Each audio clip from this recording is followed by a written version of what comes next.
অসমৰ ৰাইজক মই তিনিটা কথা স্পষ্টভাৱে কৈছোঁ যে গৌৰৱ গগৈয়ে পাকিস্তানত ISIৰ নিমন্ত্ৰণত গৈছিল। এতিয়ালৈকে মই ইমানটোলৈকে যোৱা নাছিলোঁ। আজি মই প্ৰথমবাৰ কৈছোঁ যে তেওঁ পাকিস্তানত ISI আমন্ত্ৰণত গৈছিল। তাৰ ডকুমেণ্টছ আমাৰ লগত আছে। ফুৰিব যোৱা নহয়, আজি মই এক ষ্টেপ ওপৰত কৈছোঁ। আৰু তাত তেওঁ ডেফিনেটলি ট্ৰেইনিং ল'ব গৈছিল। কাৰণ ISIয়ে তেওঁ কিয় মাতিব? পাকিস্তানৰ গৃহ বিভাগৰ চিঠি পোৱাৰ পিছতহে গৌৰৱ গগৈ তাত গৈছিল।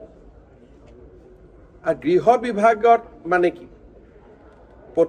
পৰৰাষ্ট্ৰ বিভাগে মাতা, ইউনিভাৰ্চিটিয়ে মাতা বেলেগ কথা। তেওঁ প্ৰত্যক্ষভাৱে পাকিস্তান চৰকাৰৰ আমন্ত্ৰণত তাতে গৈছিল। আৰু চৰকাৰৰো বৈদেশিক পৰিক্ৰমা বা সাংস্কৃতিক বিভাগ নহয়, ডাইৰেক্টলি পাকিস্তান চৰকাৰৰ গৃহ বিভাগৰ আমন্ত্ৰণত গৈছিল। গতিকে কিমান ডেঞ্জাৰ, বহুত অসমৰ সাংবাদিকে ভাবি আছে যে এইটো মুখ চুপতিৰ কথা হৈ আছে। ইয়াত মুখ চুপতি একো হোৱা নাই।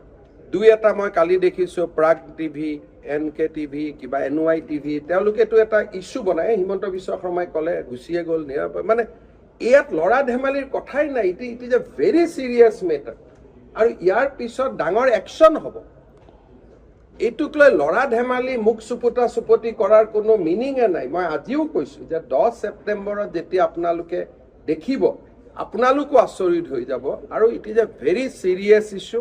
আৰু মুখ্যমন্ত্ৰী আসনৰ পৰা 24 ঘণ্টাৰ মূৰে মূৰে মই যেতিয়া কৈ আছোঁ যে ইয়াৰ স্পষ্ট প্ৰমাণ আমাৰ হাতত আছে, গতিকে আপোনালোকে মুখ্যমন্ত্ৰী এজনক বিশ্বাসো কৰিব লাগিব।